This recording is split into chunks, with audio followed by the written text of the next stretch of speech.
The first werewolves movie came out way back in 1913. However, it was 1941's The Wolfman that really brought the genre into prominence.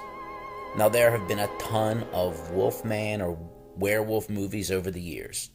Some, like the original, or 1981's American Werewolves in London, are considered classics, while others are either campy B-movies like last year's Werewolves, or pretty brutal like 2010's The Wolfman. Now, this past weekend gave us another Wolfman movie called The Wolfman. This is the latest film in this long-running genre. So what do we have here? Is The Wolfman a great addition to the 100-plus year genre? Or is it a B-movie? Or is it, worse than that, a garbage film? Well, before we answer that, let's talk a little bit about the plot for the movie The Wolfman. So let's chat, shall we? So we see young Blake and his father going on a hunt. Blake's father is very hard on him, almost abusive. During the hunt, however, Blake sees something strange, an animal walking on 2 feet. This creature chases him and his father into a deer blind, and they narrowly escape. Now we fast forward 30 years later. Blake lives in the city with his wife and daughter. His father, who has been missing for many years, has been declared dead, and Blake has been given his father's secluded farm. Looking to take his family out of the city and work on his relationship, Blake convinces his wife to take time off from work and come with him to Oregon.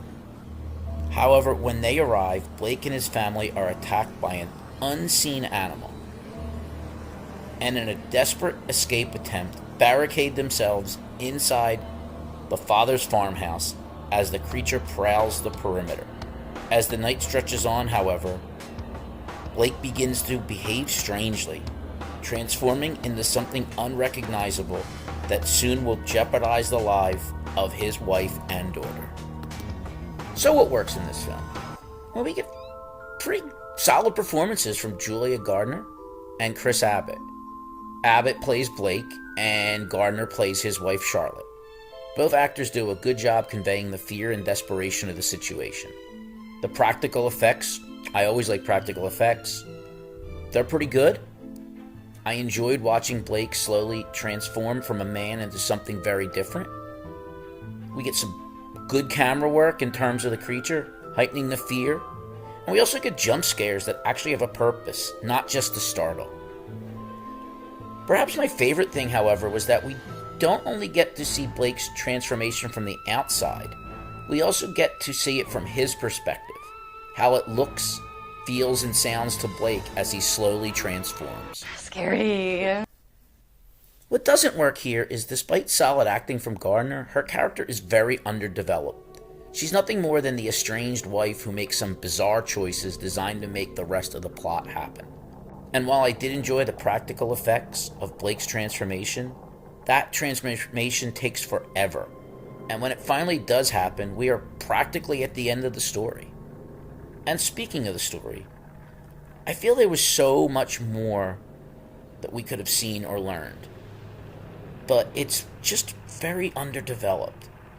We just get the Cliff Notes version of what I thought could be a more developed, better story.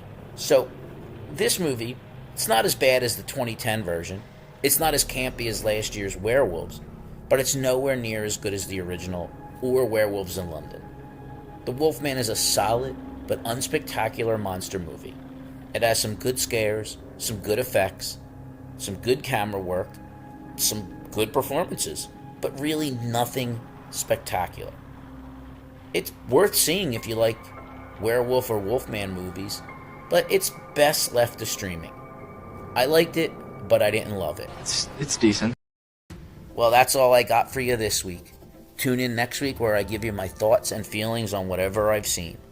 In the meantime, click that like button, subscribe, leave a comment or a question, share this video with friends and enemies alike, and as always, thank you for giving me your valuable time, and I'll see you next week. Take care.